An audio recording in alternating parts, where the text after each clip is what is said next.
Et pour la M760E, donc la voiture qu'on voyait tout à l'heure, 571 chevaux. Plus de V12 hein, non plus, donc bon, là c'est assez triste. Là je vois, quand on s'intéresse un peu aux motorisations, on nous parle que de batterie, d'autonomie en tout électrique, d'autonomie, de temps de recharge, de capacité de batterie, enfin bref, voilà, c'est vraiment que de l'électrique. Fini le temps où on nous parlait de V12, de moteur même atmosphérique. Je sais pas pour quelle raison Porsche a décidé de nous mettre le bruit que cette Porsche semble faire au démarrage.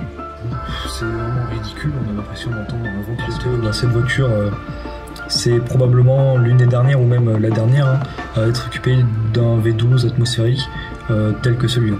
Et si je parle aujourd'hui de cette voiture, c'est parce que en fait ce moteur à lui seul est une légende.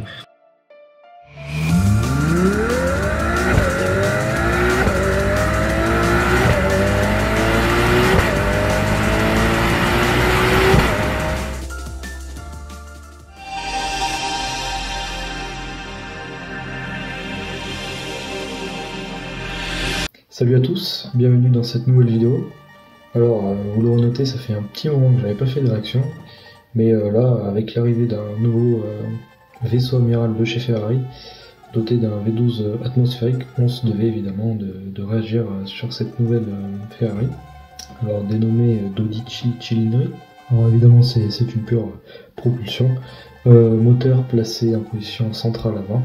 On a donc là bien effectivement la digne remplaçante des berlinettes Ferrari à moteur avant, doté évidemment d'un V12. Et ça évidemment c'est une excellente nouvelle pour les passionnés de la marque et même pour les passionnés d'automobile en général. Alors comme d'habitude on va d'abord s'intéresser un petit peu au design extérieur puis intérieur et puis on s'attardera un petit peu sur les caractéristiques techniques de cette nouvelle Ferrari.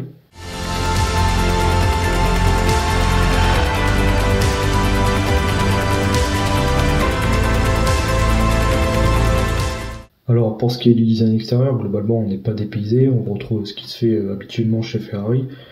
Dans les grandes lignes ça ressemble un petit peu à ce qui se faisait sur la 812 Superfast, dans les proportions, etc.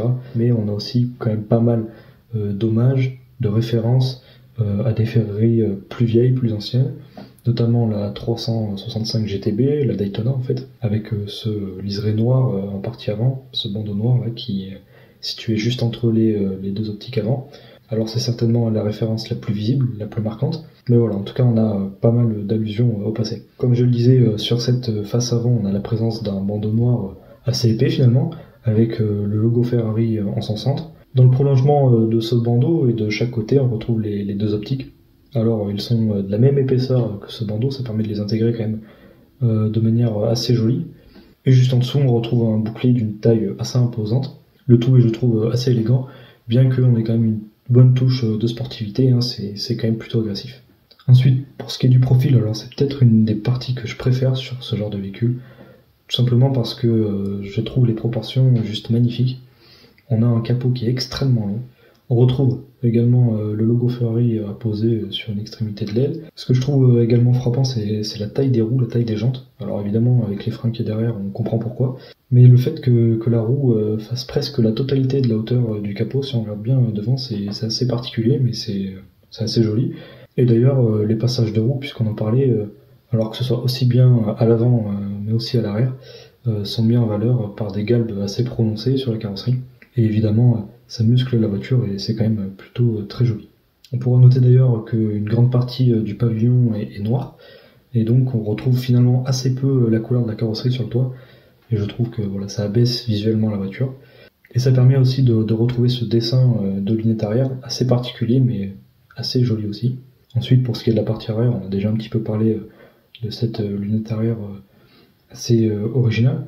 Alors un petit peu comme à l'avant, le dessin des feux finalement est assez fin. Et de la même manière qu'on avait un gros bouclier à l'avant, on a finalement un gros diffuseur à l'arrière, avec de part et d'autre les sorties d'échappement, d'une bonne taille également, et d'une forme assez originale. D'ailleurs cet arrière il s'apparente un petit peu à celui de l'Aroma. Sous certains aspects il y a quand même pas mal de ressemblances, notamment au niveau des feux. Ce qui est d'ailleurs loin d'être un défaut puisque je trouve le design de l'Aroma très réussi. Voilà pour ce qui est du design extérieur. Alors moi personnellement je trouve ça extrêmement réussi. Personnellement je la préfère à la 812. On voit bien qu'on a affaire là à une voiture sportive, même très sportive, mais on a quand même entre guillemets cette touche GT que Ferrari, je pense, tient à donner à cette Dodici cylindrée. Et le moins qu'on puisse dire, c'est que je trouve ce mélange est particulièrement réussi.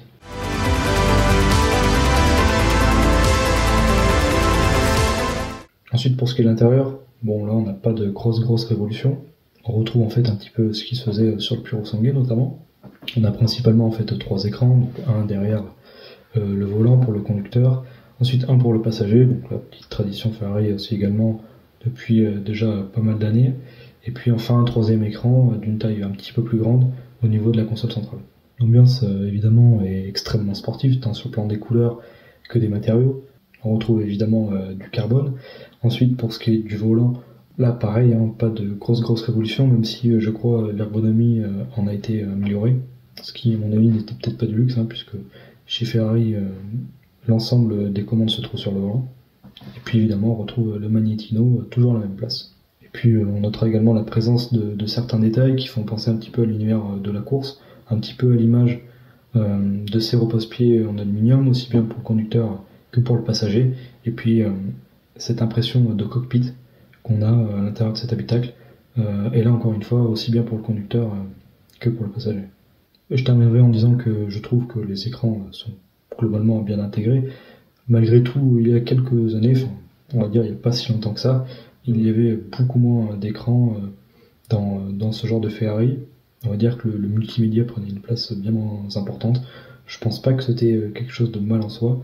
À mon avis, on achète ce genre de voiture évidemment pour la technologie, hein, mais aussi et surtout pour le moteur.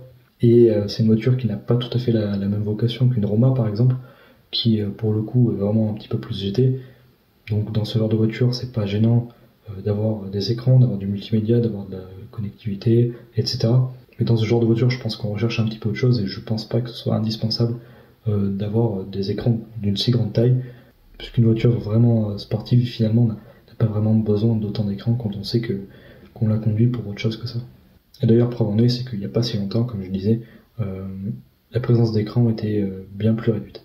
Et d'ailleurs, petit détail amusant, alors on y reviendra quand on parlera des caractéristiques techniques juste après, mais voilà, on voit déjà que le contour annonce la couleur hein, concernant ce qui se cache sous le capot, avec une zone rouge un petit peu plus de 9000 tours et un contour gradué jusqu'à 10 000 tours.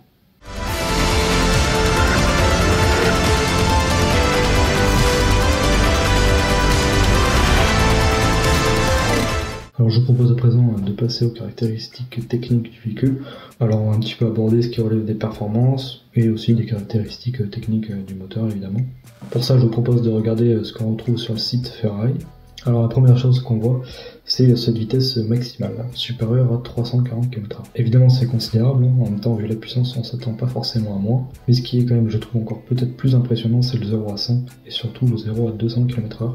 On a un 0 à 100 abattu en 2 secondes 9. Et un 0 à 200 abattu en moins de 7 secondes 9. Et le tout dans une voiture, propulsion et avec un moteur atmosphérique. Alors évidemment c'est des performances qui sont exceptionnelles, néanmoins c'est pas inédit chez Ferrari, hein, puisqu'on retrouve déjà ces chiffres sur la 812 compétitionnée. Il y a d'ailleurs une réaction sur la chaîne que j'ai fait il y a un petit moment, je pense quelques années en fait, quand elle était sortie, quand elle avait été présentée. Ensuite on a un 0 à 200 km/h en 7 secondes 5. C'est juste exceptionnel également, hein. Ça va avec le fait que le 0 à 100 est abattu très rapidement aussi. Et donc c'est déjà des chiffres qui étaient impressionnants.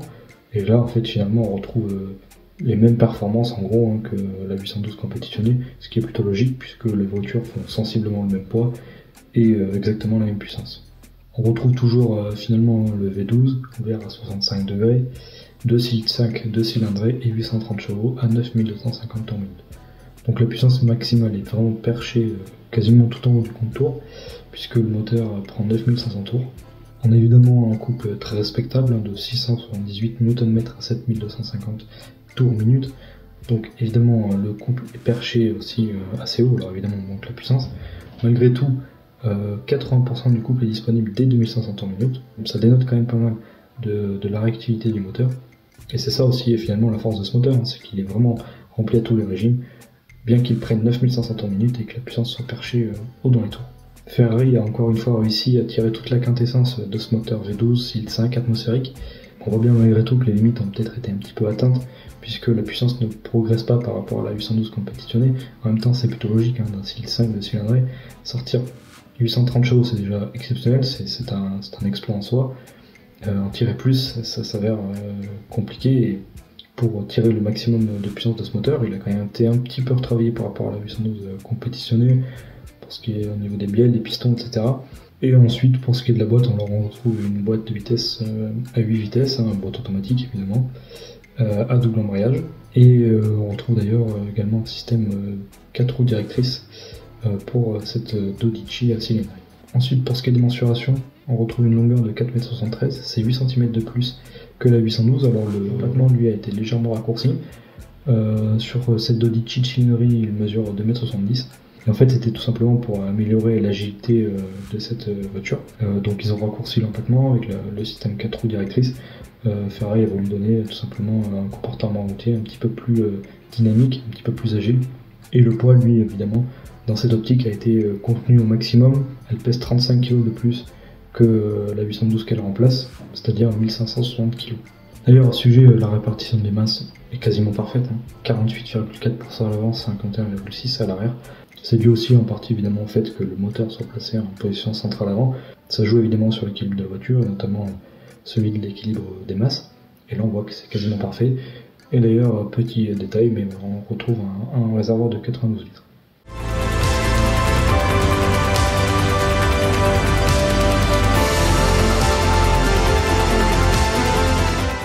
Alors on peut un petit peu parler aussi des équipements qu'on retrouve dans cette voiture. On a en option un système audio plus haut de gamme avec 15 haut-parleurs de la marque Puremaster d'une puissance de 1600 watts, donc c'est quand même une jolie puissance pour un système audio. On a évidemment Apple CarPlay et Android Auto, ça rejoint d'ailleurs un petit peu ce que je disais tout à l'heure au niveau des écrans, c'est que voilà, Apple CarPlay et Android Auto évidemment c'est très pratique, mais dans ce genre de voiture, je pense qu'il y a des choses qui sont peut-être un petit peu plus intéressantes. Petit aparté d'ailleurs sur les versions disponibles sur cette Dodici cylindrée. Alors en fait il y aura deux versions, la version classique et la version Spider. Bon, globalement il n'y a pas grand chose à rajouter, elle reprend évidemment le design de la Dodici cylindrée coupée, simplement avec une partie du toit en moins évidemment. Voilà, bien qu'elle soit évidemment très réussie, c'est très joli, moi j'ai toujours eu une petite préférence pour les coupés. Donc c'est peut-être pas la version que moi je préfère, mais évidemment elle reste très très jolie, très élégante. Et enfin pour ce qui est du prix, bon, les prix sont considérables, en même temps on n'achète pas n'importe quoi. Donc 395 000 € pour la Dodici cylindrée coupée et 435 000 € pour la version Spider. Bon évidemment c'est très cher, mais c'est aussi le prix à payer pour avoir certainement le dernier V12 thermique, 100% thermique et atmosphérique de chez Ferrari. Voilà, cette vidéo se termine, j'espère qu'elle vous a plu. Si c'est le cas, n'hésitez pas comme d'habitude à liker ou à commenter. N'hésitez pas non plus à vous abonner à la chaîne.